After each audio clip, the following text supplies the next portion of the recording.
One of your first friends, Fatima. She's quite a character. Oh, I love her, yes. You were able to kind of take opportunity with her family situation. And I think the interpersonal relationships, for example, mother-in-law, really depending on a strong relationship with her son. Because if, well, you explain it. Well, one thing that I learned is the women have such a great need to be loved. They eagerly anticipate getting married and they dream of the love their husband's going to give them. But love really in their context is very sensual. It's not a deep interpersonal love. So they really try to get it from each other a lot, and they get very possessive. They also pour their love into their sons so that their sons will take care of them and their sons will love them. Well, what happens when that son marries another woman? There is much jealousy between the mother and the daughter-in-law because her son is loving another woman. And it is so traditional and so common for that first year of this new bride's life to be made miserable by her mother-in-law, not only because of jealousy, also to prove her worth, but it's, I mean, Fatima went through that with her mother-in-law. What did your husband do there? My husband was very, very busy. He, and I don't want to go into too much detail because Yemen is a closed country to missionary presence, and we could not go in as missionaries per se. But Yemen is a country of great need. It is the poorest of the Arab countries. When we went there, illiteracy rates were up to 98% among women in the villages. Life expectancy was 54, a horrendous child and infant mortality rate. So there's a great need just for healthcare education. And you said they're going back 100 years. It's like stepping back 100 years. I mean, I would ask my Fatima, my language helper, when I began, you know, well, how was this different 100 years ago? And she would look at me and she'd say, we do think it's the same. Yeah, you know, so. It is, and so there's such great need that as Christians we want to minister to physical needs, and there are great opportunities to do that just to improve the value of their lives physically. You mentioned the illiteracy. You used your sewing gifts to work with the women who couldn't read. Right. That was a big challenge, Moira. When I first started, I had all these, because I'd taught sewing in the States before, and I had all these plans of how I was going to teach these women to have them sewing dresses just like that. And I realized the very first class, these women couldn't read or write. They had never used a ruler to make a measurement or to draw and measure. And so I thought, whoa, out goes the lesson plans and in comes, you know, practicality. But that's what broke my heart is these women, they wanted so much to learn how to sew and to develop a skill and a craft that they could, you know, work in their homes and provide more income for their families. And it was a challenge without knowing how to read and write. Creative woman. Now, we mentioned the frankincense and myrrh. Tragically, the fields are growing something else. Yes, Yemen was famous for its coffee, and it's my husband's favorite coffee in all the world, and you can go in gourmet coffee shops, and sometimes the Sinani blend is the most expensive blend they have. But in recent years, they've turned over coffee fields to growing khat. Khat is a narcotic leaf that the men chew. It's illegal in much of the Middle East, but it's not illegal in Yemen and in parts of North Africa. And they grow this because it's very profitable. And it's killing the country. It uses so much water, they're about to deplete their water table. And yet they grow it because it's instant money. They're living, you know, hand to mouth, day by day. But they've given up so many of the coffee fields for growing this plant. So that's really sad.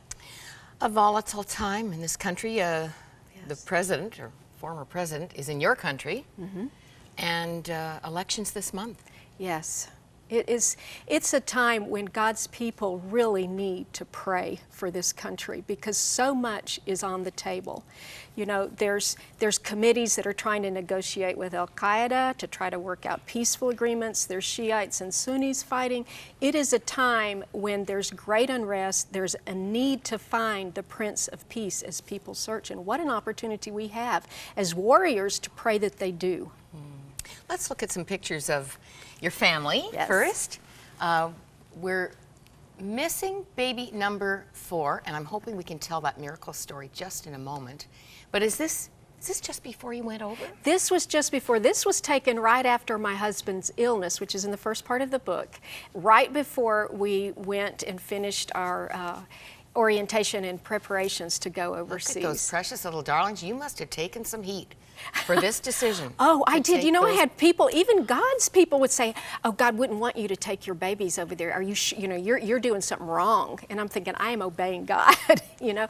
But we a lot of times see children as given to us for our purposes. Well, God gave us children. He created them for His purposes, not for ours. In the next picture, I think we're going to see a little of your environment over there. Yes, this is the old city. This is in Sanaa, but the Sanaa is very much like the streets anywhere in Sanaa. And this is closer to your neighborhood. This is Hodeidah. This is this Corniche along the Red Sea in Hodeidah, which is where we lived most of our time in Yemen. Audra, you say in the book that the strong beliefs in that Muslim society caused you and your husband to re-examine your own convictions. It did, Maura. The very first, I guess the first couple of years we were there, I had never been in a country that totally believed everything I believed in was wrong and was so opposite to what I believed. I mean, they do not believe the Bible is corrupted in their minds. They do not believe that Jesus is divine and the Son of God. And so, but they're very good people, moral people, people that in some ways are more religious than I am, and it really made me question, you know, do they have their own way to God? You know, what is the difference between what they believe and what I believe? And God really worked in me. And I asked God, I mean, I was honest with Him, not trying to pretend, but this was hurting me, and it was like a cancer inside me. I said, I've got to know clearly. Even with all He had shown me, I needed to know, and God showed me. I mean, just with, and I won't go into it much, but He performed a little miracle with the losing of our crates, and to answer a prayer to say, the difference is I'm alive and at work today, you know. I am the way, the truth, the life. You came home to America to have baby number 4. And that baby, I've never heard of a baby being born with pneumonia. Yes. And another new term, baby was going into persistent fetal circulation. Yes. You're going to have to read about it in the book. It's another cliff clinging with your fingernails miracle. It is. Because God, they don't have an explanation. No. Other than God healed Jake. Yes. And you all went back to Yemen. Within a couple of years, you needed to make a move to Egypt because of the needs of the children and schooling and so on. It's a marvelous story.